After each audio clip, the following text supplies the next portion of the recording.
Hello बच्चों, let's start this question. So this question says, what are horizontal and vertical component of acceleration of a body thrown horizontally with uniform speed? ठीक है, तो चलिए बच्चों अब हम इस क्वेश्चन को स्टार्ट करते हैं। तो देखिए बच्चों, इस क्वेश्चन का जो आपका की कॉन्सेप्ट है, ये क्वेश्चन में आपसे पूछा है कि what are horizontal and vertical component of acceleration of a body thrown horizontally with uniform speed. ठीक है, तो देखिए बच्चों, ये आपका मोशन क्या है, आपका टू डायमेंशनल मोशन है। तो हम इसको क्या कह सकते हैं, मोशन इन ए प्लेन भी लिख सकते हैं या फिर आपका प्रोजेक्टाइल मोशन भी लिख सकते हैं। ये क्या हो सकता है आपका, ये आपका मोशन इन ए प्लेन का क्वेश्चन है। ठीक है, मोशन इन प्लेन पर ही आपका डिपेंड करता है। तो चलिए बच्चों, अब हम क्वेश्चन को स्टार्ट करते हैं। उसने बोला कि what are horizontal and vertical component of the acceleration of a body thrown horizontally with uniform speed. ठीक है, तो उसने बोला कि आपके पास क्या है, मान लीजिए, देखिए सबसे पहले हम यहाँ पर कार्टेशियन कोऑर्डिनेट सिस्टम डिफाइन करते हैं। ये आपका एक्स एक्सिस है, ये आपका क्या है, वाई एक्सिस है। उसने बोला कि कोई बॉडी को हम हॉरिजॉन्टली फेंक रहे हैं, हॉरिजॉन्टली फेंक रहे हैं मतलब एक्स एक्सिस के अलोंग फेंक रहे हैं। ठीक है, तो उसकी जो इनिशियल वेलोसिटी होगी अलोंग एक्स एक्सिस होगी। ठीक है, एक्स एक्सिस उसकी होगी मतलब नॉन जीरो होगी, मतलब कुछ वेलोसिटी होगी।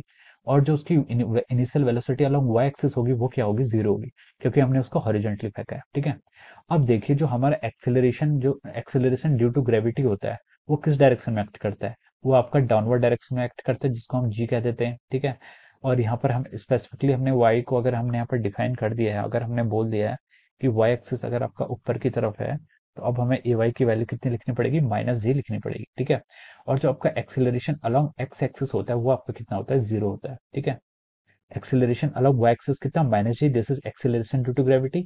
और एक्सेलरेशन अलॉन्ग एक्स एक्सिस यानी कि हॉरिजॉन्टल डायरेक्शन में इस पर कोई भी एक्सेलरेशन नहीं है।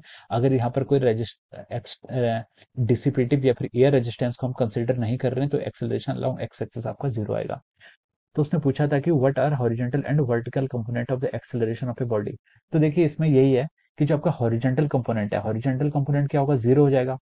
हॉरिजॉन्टल कंपोनेंट आपका जीरो है। ठीक है, क्योंकि एक्सेलरेशन अलोंग क्या है, आपका एक्स एक्सिस कितना है, जीरो है। ठीक है, और आपसे अगर वो पूछे कि वर्टिकल कंपोनेंट कितना हो जाता है, वर्टिकल कंपोनेंट, तो जो आपका वर्टिकल कंपोनेंट ऑफ एक्सेलरेशन आएगा वो क्या आएगा, आपका जी आएगा, या फिर माइनस जी, आपके कोई भी यहाँ पर कुछ भी लिख सकते हैं। ठीक है, अगर मैं डायरेक्शन को आपका अपवर्ड डायरेक्शन में शो कर रहा हूँ वाई एक्सिस को, तो फिर एक्सेलरेशन क्या होता है आपका, किसी बॉडी को अगर हम थ्रो करते हैं, अगर मान ली हॉरिजॉन्टली थ्रो कर रहे हैं, तो इसमें जो फोर्स लगेगा या फिर जो एक्सेलरेशन लगेगा, एमजी फोर्स लगेगा, वो डाउनवर्ड डायरेक्शन में लिखेगा। तो इसके लिए एक्सेलरेशन को मैं नेगेटिव यहाँ पर इसलिए लिख रहा हूँ। ठीक है, मैग्नीट्यूड उसका जी है, और माइनस सिर्फ ये डिनोट कर रहा है कि वो डाउनवर्ड या फिर नेगेटिव वाई एक्सिस की तरफ पॉइंट आउट कर रहा है। या फिर उसको ऐसे लिख लीजिए, डायरेक्शन के साथ शो करना है तो माइनस जी जे कैप। ठीक है, ये आपका एक्सेलरेशन हो जाएगा। तो हॉरिजॉन्टल कंपोनेंट कितना है, जीरो है, और वर्टिकल कंपोनेंट कितना है, minus g j cap. Okay, so this are the horizontal and vertical component of the acceleration of a body which is thrown horizontally with uniform speed. So I hope you all understood this concept. All the very best and thank you so much.